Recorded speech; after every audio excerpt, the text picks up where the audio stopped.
welcome to the Sanctuary, a safe space to speak from the heart. I'm your host, Israel, and my guest today is someone I've been dying to talk to, Lxvndr. Thank you so much for coming to the Sanctuary today. Oh, thank you for having me. I'm looking forward to it. Yeah, cool. So, my first introduction was the to you was the Black Buffalo tiny concert. That's right. And every song was like, okay, all right, this person, I'm vibing along. And then this song comes on, I'm like, as in, I remember when I met you, I was like, what song was this? And he's like, it's not out, it's a remix to a song. Let's start with song. What's the title of that song again? It's called Mind Your Business, and Oh, wow. it's on YouTube. It's on the Black Buffalo Record jukebox addiction. What did I say? Edition. Oh my God, that they have. But yeah, I'm stoked that you like that. That's one of my favorites. Like, Love it, love it, love it. So let's rewind a bit. How did you get into music? oh geez, well, I have always liked music. My grandfather was really adamant about pushing me musically when I was a kid. He used to Oh, like, he taught me to play guitar, so I played acoustic and I always sang for him. He wanted me to go on Canadian Idol and all this stuff. So, did you go? mostly, no, actually I didn't. I remember when they started, I was fairly young, and then they canceled it before I really had a chance to go. So. Okay. But I think I've always been more of a rapper, but like I didn't know until later on. And I started rapping by mistake once at like a party. We were all drinking. It was like a high school party. It was like New Year's Eve. And then like a beat came on and I just started rapping and then I was like, this is weird. Like I can actually do this. So I just kept freestyling. It was like almost like 2 hours. We were just like all What? drunk and everyone was just like sitting around the table, just we were going on. It was so funny, but that's how I realized I could actually rap and then Nice, yeah. nice. How long ago was this? That was 2016 because I remember I Okay. was like 15 or 16 years old. All right. And what kind of songs did you grow up listening to? Ooh, I always listened to like gangster rap. That was mostly what I listened to. Like, I really liked Self-Titled, NWA. I used to listen to a lot of Lil Wayne too, like growing up, which Lil Wayne is like totally a G. He makes like awesome music and but most of the time it was gangster rap. Nice. You mentioned Lil Wayne. I remember I was actually talking about this with someone. Can't remember where, but um there was a song by Juvenile, Back That Ass Up. And Oh then yeah. yeah, and that was kind of like the very first time you heard Lil Wayne, and he just like had maybe three or four lines, kind of ad libbing, and then I didn't really hear much from him. And then he was on a feature like on Rick Ross' first album, I think. Okay. That was one of my favorite track on that album. And then I didn't really listen to Lil Wayne until that crazy album with Amelia and all of them. Oh yeah, like 6 foot, 7 foot, and like the Ooh, that album was so good.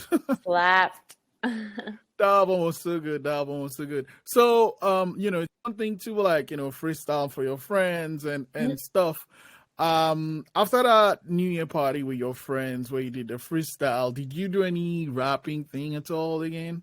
Not really. Honestly, it was mostly just me. I would be messed up with my friends, like drinking or something, partying, and then start freestyling. But so that was like the majority of it for the longest time until I got a little more serious with it and I started recording stuff from my like shitty laptop microphone that I would use and I put that on SoundCloud and I got like a few beats from one of my mom's friends. He goes by Tech Tie. He's dope and makes dope beats. He used to send me some stuff so I would just like spit on it. But then it didn't get really serious until I met Fat Matt, who like he's like he introduced me to a bunch of people and like showed me that you can have like a sustainable rap career like he did and you can actually make money from it and you can be successful at it and that's kind of how all this started. How did you meet him, and what were some of the first things you did together? I actually met him totally by chance because a friend of mine, Emma, Emma Indigo and I, we went to God, I can't remember what it's called because I haven't been there in so long, but it's a country bar in Charlottetown. And on Thursday nights they would have like a basement like dance party basically. So Mm-hmm. we went out and I like never really went there in those days. And it was like a night where it wasn't super full, not a lot of people around. And Matt was just there and I was wearing this like Raptors hat that my sister's friend Bolu gave me, and it's a bucket hat, and it's like a Mm-hmm. limited edition Raptors bucket hat, and I just so happened to wear it out. And Matt was like, "Oh my God," he's like, "I like your style." He's like, "I'm digging your vibe that you got going on. Like that hat's dope." And I was like, "Thanks." And he's like, "I don't really know many people here. I just moved here. Like, can I hang out with you guys?" And I was like, "Yeah, for sure." So we ended up going out to the deck to have a cigarette, and we started talking about music and stuff. And he said that he was a producer, and I was like, oh, like, and he said he rapped too, and I was like, well, I rap, and he's like, you do, and Mm-hmm. I said, yeah. And next thing you know, he's like, well, why don't you come over sometime and we'll just like see what's going on, kick some raps, like I'll make you like show you a beat or whatever. And the next thing you know, he was getting me hyped on that. Saw potential in me. um. So like, did like what the first like official recording one with you? Officially, I've the very first like recording that I officially had would be with Matt. Well, actually, I mean, I did covers of songs in high school with a friend named Zach McFarlane. He had a bunch of studio gear in his house. His like family was like super rich. They lived in like a mansion. And I remember I went over there and he had like just like a bunch of really dope gear. So he would like record covers and stuff. So I did like a Nicki Minaj cover, a Miss Jackson cover. So that was the first time that I actually had Oh, been in the Outcast, Miss studio. Jackson's. Yeah, absolutely All love right, the all right. Outcast. So good. But Matt was like recently when it all really started to go down, he was the first place that I recorded at was at his place in Cornwall in Charlottetown. Mm. And how was that experience? It was super fun. I remember when he picked me up. I was living with one of my ex-boyfriends at the time on St. Peter's Road, and he picked me up, and I was really nervous for some reason, just because, like, when you first start out, you're not used to sharing your voice with someone. It's such a like personal thing that it's just it makes you nervous. It makes you kind of scared to show that side of yourself. Hmm. But when I got there, it was just really chill, and we smoked a bunch of weed and just started rapping, and it was great. Yeah. Okay. Then, like, did you release anything then from that, from that period? Yes, actually, I have one song. The very first song that I ever made was called Trash to Mouth. And it was basically just like a track where it's like a braggadocio. I remember I had a lot of anger growing up, so it was just like screw everybody kind of thing. And that one's on Spotify now. It's one of the first ones that I ever made. Mm. Um, when, going back just a little bit before you met Fat Matt, did he go from freestyling to actually writing things down? Well, honestly, I've always written things down because my grandfather, he always encouraged me to write. Like I've been writing poetry since I was like 12, and I remember I wrote a poem once that people didn't believe that I had written it, and I was like, no, like I Wow. really wrote it. Like it was really me because I Do was you so remember what it young. was But about? yeah, I don't actually. I feel like it had to do with it was probably sad. I've always been really good at writing about the dark, sad things in life. Like I started out reading Goosebump books. That's how I learned how to read. So I think that might have had to do with it. I've always liked punk rock too. Like I listened to a lot of punk rock and like metal when I was growing up as well as gangster rap. And so Mm, the dark side has always been prevalent, and my whole culture of my life growing up, my mom's ex-husband, he used to own like a skateboard shop, and he just watched all the like weird old movies like Donnie Darko and like Clockwork Orange, and so that was just like what I was introduced to, and it mhm. totally stuck with it. Yeah, I actually, it's funny you mentioned Donnie Darko because I think it might be a Photoshop, but like a photo of Jake with that rabbit, but like Jake is all grown Right. up now. That was a really weird movie. So So if weird. Love I think it. there was a guy that's like an author, and then there's like a rabbit, and then his girlfriend was gonna die because like a plane engine was falling down, and then he decided It's to take her place or something it's like all this. about time travel. Mm-hmm. So it's like he wakes up on a certain day and he sees what's about to happen and like everything just becomes a train wreck and then the next morning he wakes up and it's still that day so he just I don't want to spoil it for anyone. Oh, it's old. What? I think I've Okay. already spoiled it though, Yeah, yeah. no, no, no. I have this issue with people and spoiling stuff. Like if so what's its name? Godzilla versus King Kong came out the other day. Oh yeah, And okay. like if you talk about who wins or what happens, now I can understand why people might be pissed off because it's like what, 2 weeks old or something. Yeah. But like if a film is 20 or whatever years old, how are you spoiling it? But then it's like, that first experience when it's new to someone else. It's like, I don't want to rob them of that because that movie is such a mind freak. I don't know if I'm allowed to swear on here, am Yes, you are. I? Okay, yeah, that movie is like such a mind fuck that it's like I feel like no spoilers allowed. They have to go through the hamster wheel in their head. Oh, okay. Yeah. So, you had all that coming, but like you were writing poems, right? You weren't writing to flow with the poems or what happened? No, I mean, the poems always have rhymed a little bit. Hmm. But to be honest, when I sit down and I write, I feel like over time now it's become more of a thing where I actually just know to naturally rhyme. But like oftentimes, like when I write, I'm channeling.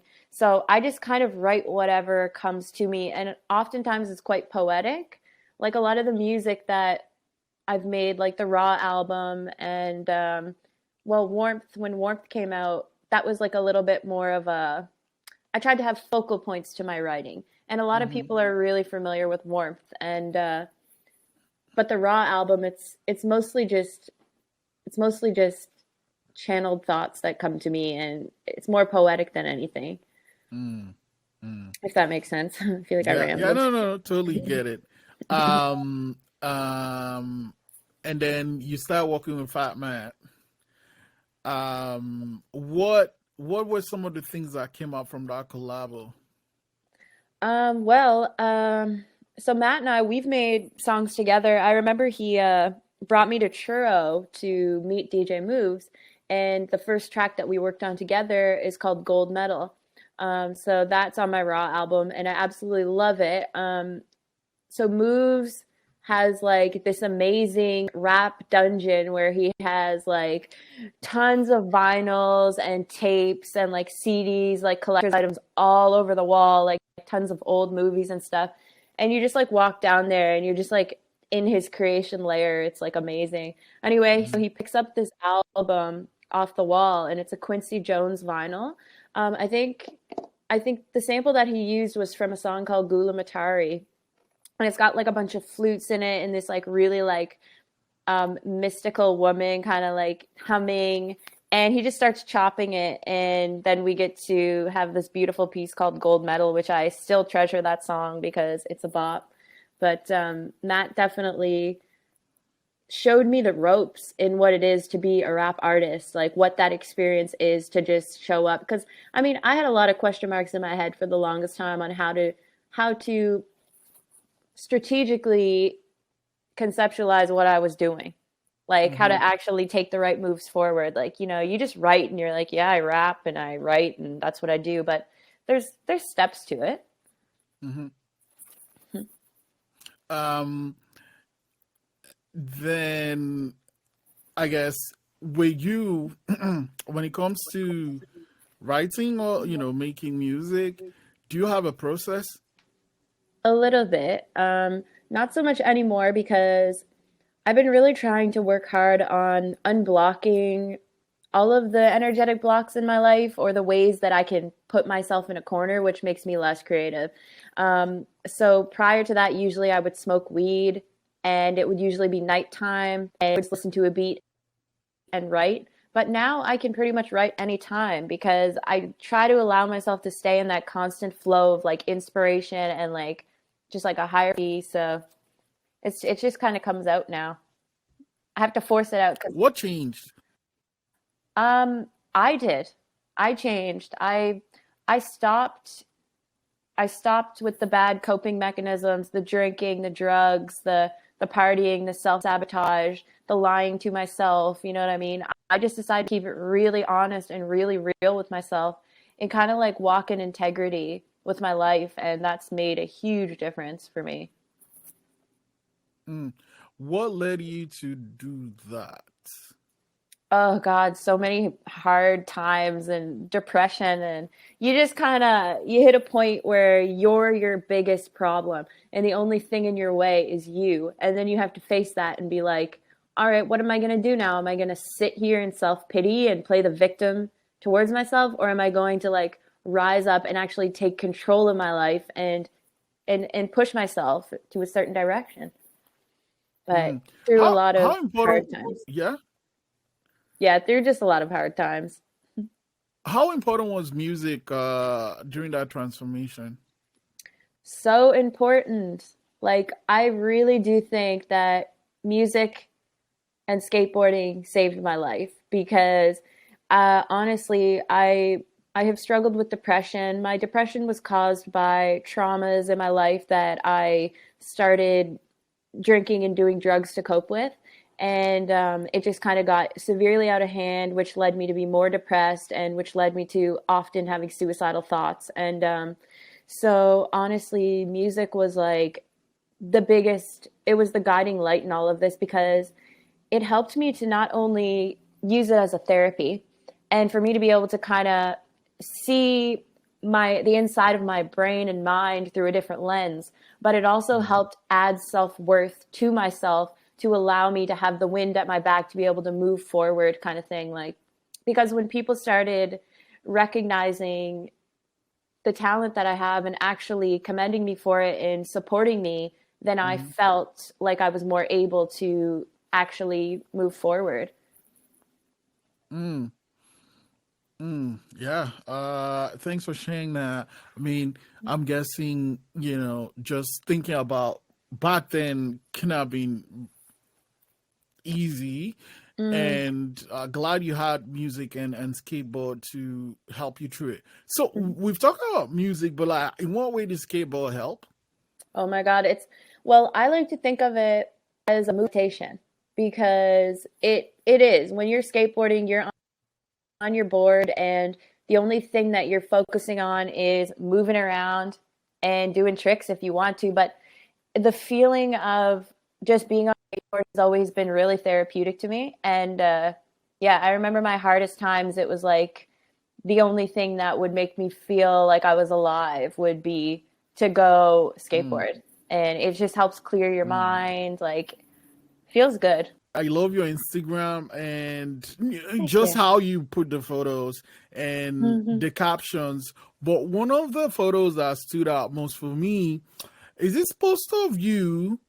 Like, well, it's more like a group of black people in all black, in front of by this statue of PEI. Hmm. And I was wondering, one, why it was important to take the photo and write the caption you did, and two, what it was like for you being black and growing up on the island. The photo you're referring to, I believe, is when a group of us got together in front of the legislature building in Charlottetown, Prince Edward Island. We decided that it was important to take a stand during that time. It was roughly around the time when George Floyd was murdered and the Black Lives Matter movement was starting to really take the nation by storm, kind of thing. Mhm. Um, I know there had been some injustices going on, and we just wanted to show our support for that community by taking a silent protest. Um, I, I don't totally remember the caption that I put, but I know that it was extremely important to me that I mean, not so much be silent, but show our support. Like, although it was a silent protest, but like, to show up and be there and to take heed of the injustices that were going on. Because, I mean, PEI hasn't had like a very large Black community forever, but it's definitely growing. And I think that that's a beautiful thing and super important. Tamara Steele, who is I believe, founder of the Black Cultural Society on PEI, she reached out to me and she was like, "We need you to come stand with us." So that day I did. And I think I was like staying at my ex fiance's place. And so the next day when I showed up, I like didn't have the right clothes. So, and it was like raining. And so like I really trooped out. Like I was just in my like little leather coat and the rain was like pouring for like 2 hours and I Oh just stood no. out there, but it was worth it. I was like, whatever. I was like, it's for a really good cause. So, Mm-hmm, mm-hmm, mm-hmm. but growing up, Black in Prince Edward Island was very interesting. I in the beginning had a lot of self-hatred towards myself, and did not accept myself for being a person of color because I didn't see it very much. I was raised by my mom's side of the family, who's all white, and my society that I grew up in was predominantly white. There was only a handful of Black or Asian children. And I felt kind of not so much ostracized, but a lot of the time they would talk about my race. They would say things they shouldn't say. And I wanted to fit in so badly that I just acted like I didn't care, or, I just wouldn't stick up for myself. And I realized that did start me off kind of hating my Blackness.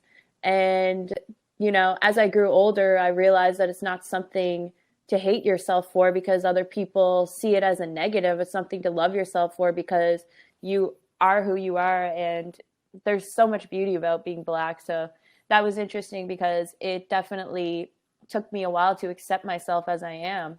Mm.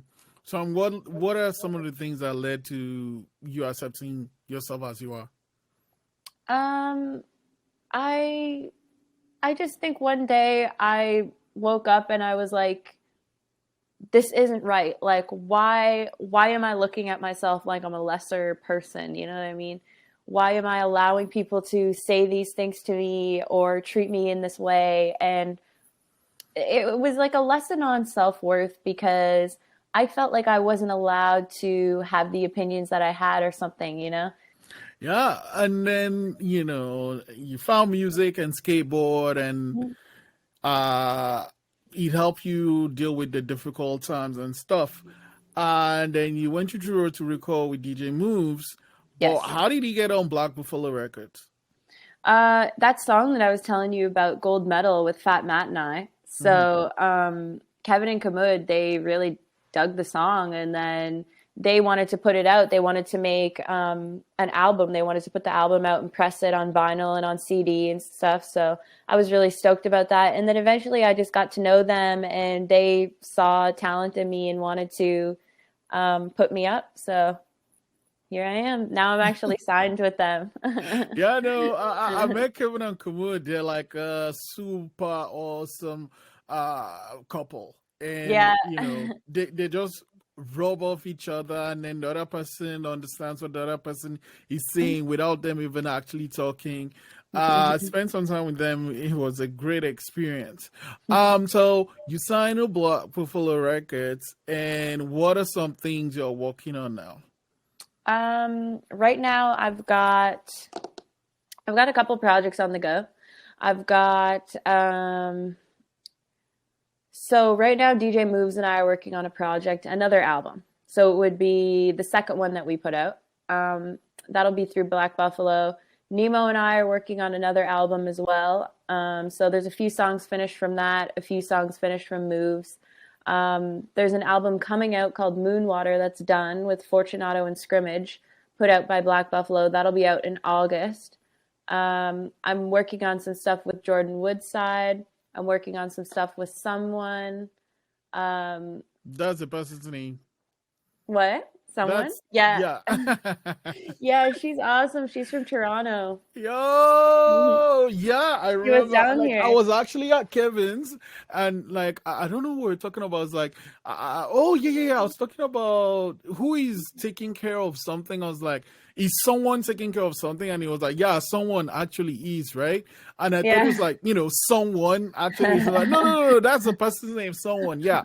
I saw her vinyl. I remember I saw her vinyl when I was Making hanging out with moves. Kevin. Yeah, yeah. I got a t-shirt of it. I wear it like all the time. She's like amazing. Her and Yep. I are working on something, and we actually haven't started yet, but it's in the works, and I'm really really excited about it because she's just amazing. She's got such a powerful, strong presence that she brings to Hmm. any project. So she's also like really cute and fun to be around. How do you, I guess, bounce off projects? Because, like, just working with different people, I can tell, like, each person has their own vibe. How do you, like, go from this person with X vibe to this person with Y vibe and not lose yourself when you're working with all these people? Well, actually, so I'm an Aries. I'm gonna bring astrology into this. I'll pick up my phone. Sorry. Okay, no problem. Oh.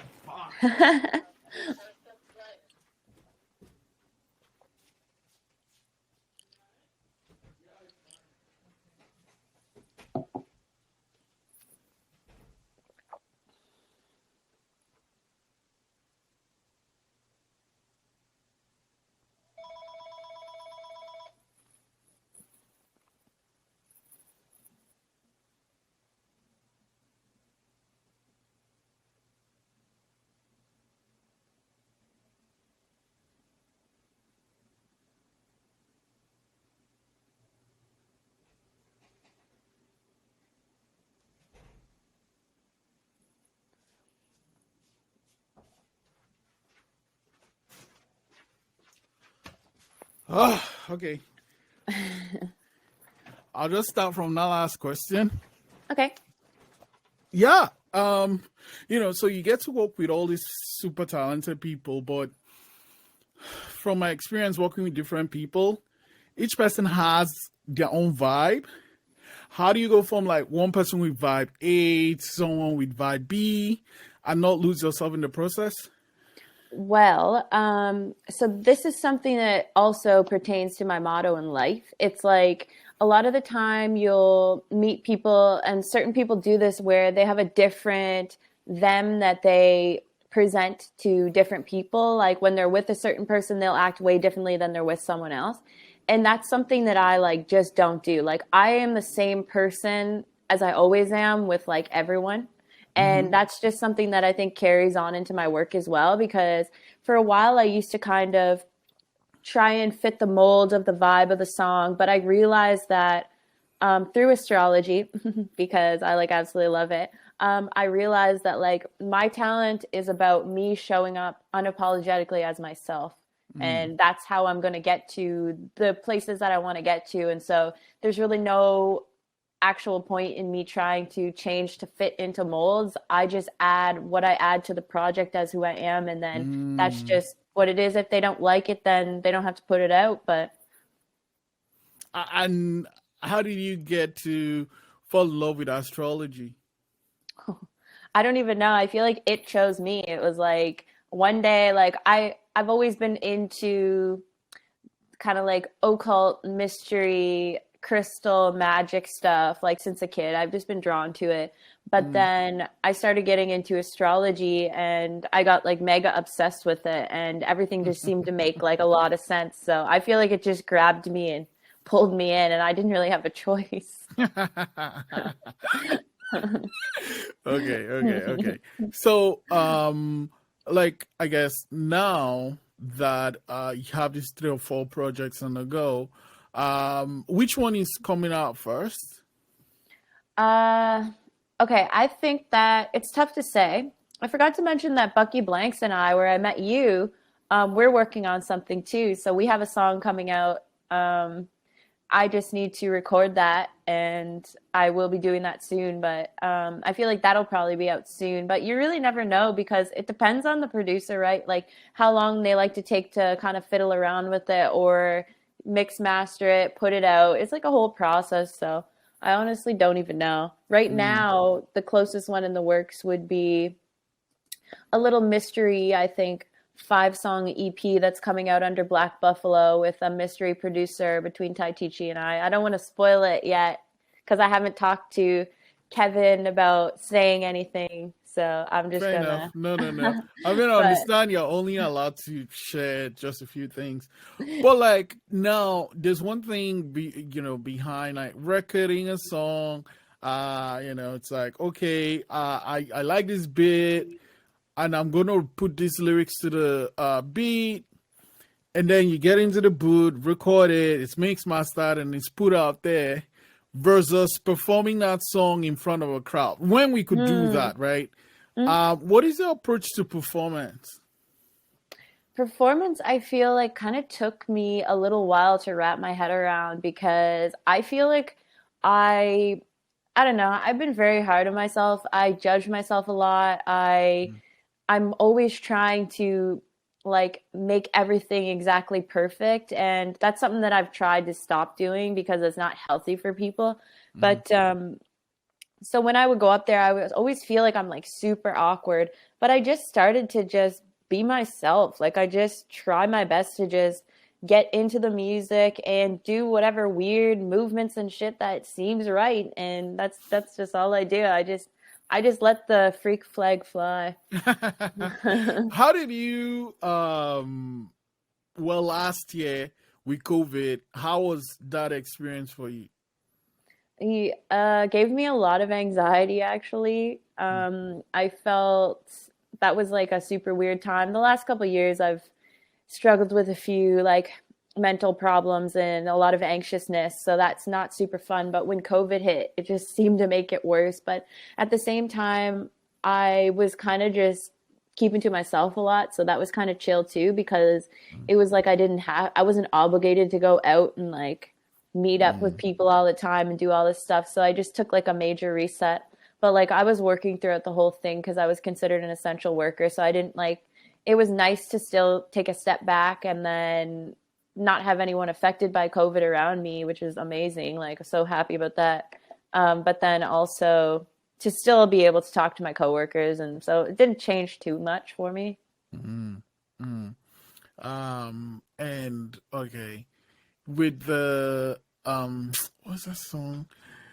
Uh, with the Mind Your Business song. Mm. What I guess what we're trying to achieve with writing that song, like what were you going for when you were writing that song? I guess I was trying to, I feel like during the time I was writing that, I felt like people were judging me a lot. And I mean, I always kind of feel that way, whether it's really happening or not. But I think it was mostly just being like, what are you looking at? Mind your business. I'm doing my shit. Like, just because you're looking at me, it doesn't make my life any less valid, kind of thing. And I feel like that's mostly just because the chorus, yeah, what you looking at? Keep it walking, homie. Yeah, yeah, yeah, yeah. Yeah, no, I really, really like it. And that's the remix, right? Yes. When you heard that beat, right? Or how did you feel the very first time you heard it for yourself? Oh, I was so excited because I like the original version. It really slaps as well, but the remix just seemed to hit different because it added a totally different vibe to it, and that beat was just like amazing. And I remember hearing it and I was like, "Oh yeah." I just dug it. Oh man. Um okay. I'm having such a great time chatting with you, but I have Me to let you too. go because you have all these things you're working on. However, before I let you go, I have this question to ask, right? Okay. Especially dealing with anxiety and mental health challenges and having music and skateboard as a crux to fall, something to fall back on, to help you through it. So there's like a little boy or girl out there, or someone just watching or listening to this episode of the show, and they have something they want to do, say music, acting, whatever, something creative, and they have self-doubt. What would you tell that person? I would tell them, do you really think that there's anything that honestly separates you from the billionaires in the world, like from the billionaires of the world to just being yourself? Like all these billionaires, millionaires, very successful people, they're people just like us. All they did was get their shit in a pile and aim it in a certain direction. And it's like, we're all human. There's nobody that is superior. There's nobody that some people get a better chance than others because they have more of a foundation behind them. But like, I say this to people all the time. I'm like, what do you think makes a millionaire different from us? We feel like we can't do it. They don't. So you just really have to believe in yourself, because I feel like anybody can make that money if they want to, especially, if you have the privilege of having a roof over your head, food, have maybe a job, or even without, I think anyone could do it. Like, don't make yourself think that you can't, because you truly can. People that have like $1 million started out with nothing, and they could do it. So why the hell can't you do it? Mm-hmm. I like that. Man, Lavender, thank you so much. Wait, that wasn't the last question. What's the story behind the name Lavender? Ooh, okay. Well, so Lavender, I started out with like a few different rap names. Like when I started, I called myself Princess Cheech. That was when I first started, because I used to smoke a lot of weed. And then I went to Story Shakur. And then I went to Dat Kid Rosa. And it was like nothing really felt like it fit. And then one day I took this quiz. I bought this book, and it's like an hour-long quiz that you fill out to figure out your aura color. And I got 2 aura colors, predominantly lavender and magenta. And I had more of the color magenta than lavender, but lavender just sounds better. So I just chose it, and I haven't been able to change it ever since, because I feel like it's very fitting, because it has to do with the crown chakra. The color purple I love, and I feel really connected to source, so stuck on it. And I love plants. Like I'm planning on being a herbologist too. Like I'm studying right now, taking alchemical herbology. So it's just, the name chose me, I think, really. Fair enough. Okay. Yo, Lavender, thank you so much for coming to the sanctuary. Thank you for sharing. And I think I'm going to play out this episode with my favorite song from you, Mind Your Business, the remix. Okay, wicked. Keep that guac on me. It's a cold world, but I'm even colder. Let my ice age just turn your flame to a smolder. Think it's funny now? I'ma come correct. Cross my T's and dot my I's, so keep your shit in